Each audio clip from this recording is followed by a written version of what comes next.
Now the real work begins, persuading a majority of the Minneapolis City Council and the Minnesota Legislature to approve this agreement. I ask the Council to act expeditiously and the Legislature to hold up or down votes in both the House and the Senate during this session. I ask them to consider carefully what is at stake for Minneapolis and for all of Minnesota. Estimates are that building this stadium will employ as many as 8,000 construction workers and an additional 5,000 people among the project suppliers. A couple thousand permanent jobs will be created by its ongoing operations.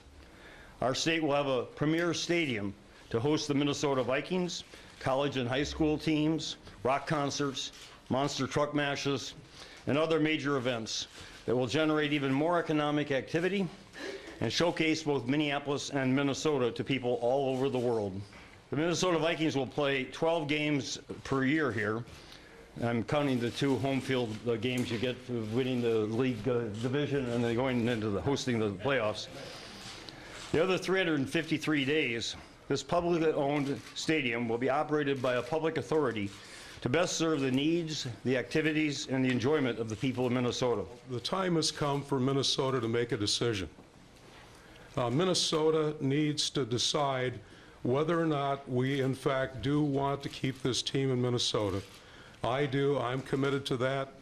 We want to do everything we can to keep them here, and we believe that we have a plan now that stands the best chance of our being successful in getting legislative approval for this new facility to be built. I'd just like to make a couple comments about why Minnesota is so special and what makes Minnesota special. Because of the commitment we've made to the things that we love, the Guthrie, the Ordway, the Children's Museum, our 10,000 lakes, to our workforce, on, and the Vikings are a very important, integral part of that.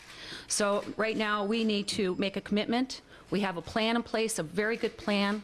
That was my promise to my colleagues in the Senate, that we will put the very best plan on. This vision will offer opportunities, as said before, for major events, including the NCAA Final Fours, a Super Bowl, a Major League Soccer, concerts, and other community events.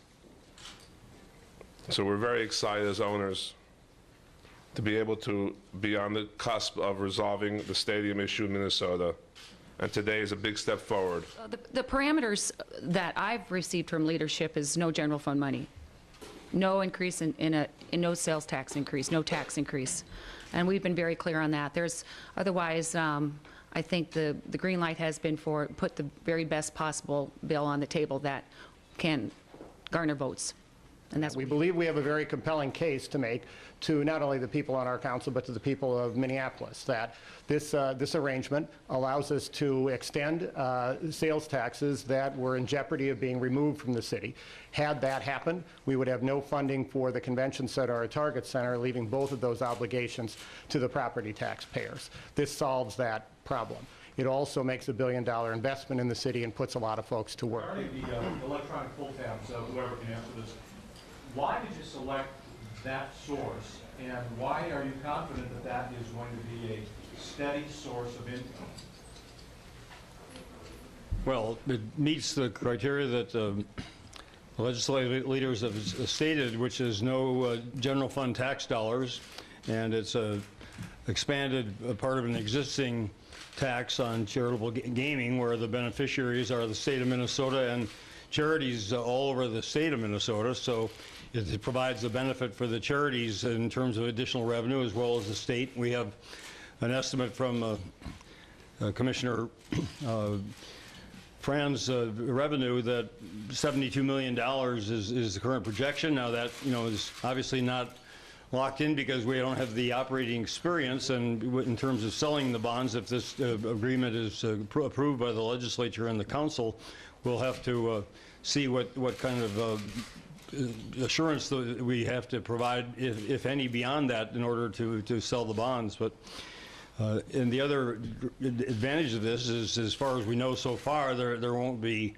any lawsuits questioning our ability to expand this form of charitable gaming, and so we don't have a period of months or even years where something's tied up in court and not available then to let the project go forward.